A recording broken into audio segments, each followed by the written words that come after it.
On January 10th, 2020, an 11-year-old student entered the Colegio Cervantes Campus Bosque school in Torreón, Mexico, with two handguns he took from his grandfather and a Columbine-inspired shirt. When he got there, he will unleash chaos upon his teachers and peers. This is the story of José Ramos Betts. Hello, everyone. This is going to be a much shorter video. I chose this case because it was one of few school shootings in Mexican history, as well as the young age of the perpetrator. Enjoy. Ramos Betts was born on April 8, 2008 in Torreón, Coahuila, Mexico, to Jose Angel Ramos Jimenez and Yasmin Natalie Betts Lanes. His father was the son of Jose Angel Ramos Salcedo, a wealthy man who owned 6 luxury vehicles and whose wife owned 3 luxury vehicles on her own. Jose's maternal grandmother was murdered, although I couldn't find much information on her death. When Jose was 6, his mother Yasmin went to an unspecified surgery, which brought about major complications, as she would ultimately die from it on June 28, 2014. It was soon after this that his father spent time in prison for trafficking methamphetamine in El Paso, Texas, and he would remain incarcerated for much of Jose's early life. As a result, Jose would live with his paternal grandparents. He began attending the Colegio Cervantes Campus Bosque, a small private school in Torreón, sometime around 2020, where he would do well academically and had no previous disciplinary record. It was also around this time, as well, that Jose began to become fascinated in the Columbine High School massacre. There really isn't much detail on how he discovered this fascination. Besides his Columbine fascination, Jose also had a YouTube channel called Angelico Betts, which is still up. He mainly posted GTA 5 videos. By January of 2020, Jose decided that he was going to commit a shooting at his school. His grandfather owned at least 2 guns, a 25 caliber Raven MP25 pistol and a 40 caliber Glock 22 Gen-free pistol.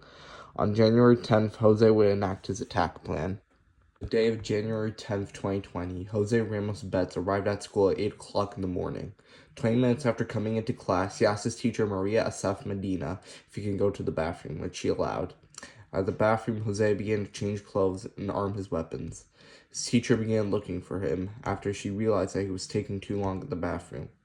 Around 8:40 a.m., Jose left the bathroom, having changed his clothes and armed himself with the 2 guns.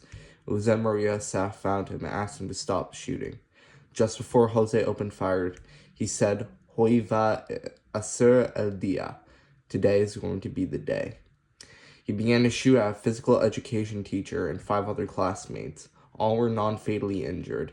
He then turned to Maria and shot her in the face, killing her.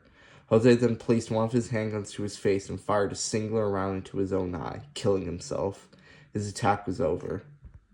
The Colegio Cervantes shooting lasted only about 3 minutes, ending at 8:43 a.m., and left 1 dead and 6 wounded, not including Jose himself.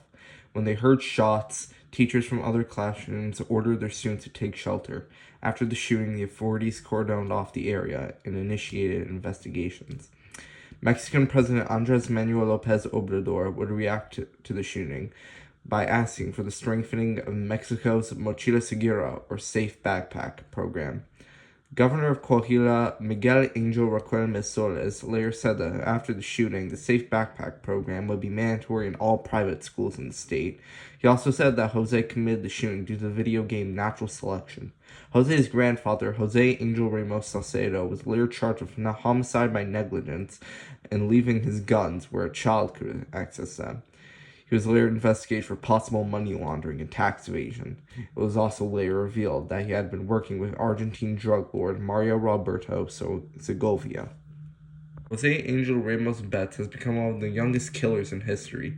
His attack is one of a few non-cartel related mass shootings in Mexico. It is only one of 2 school shootings in Mexican history, the other being the Colegio Americano del Noreste shooting in 2017. His shooting also has had a heavy effect on Mexican school safety, but hasn't really gotten much attention outside Mexico itself since it occurred. That's it on the video for today. If you like this video, please subscribe and like. Thank you and stay safe. It said subscribe. Okay, bye.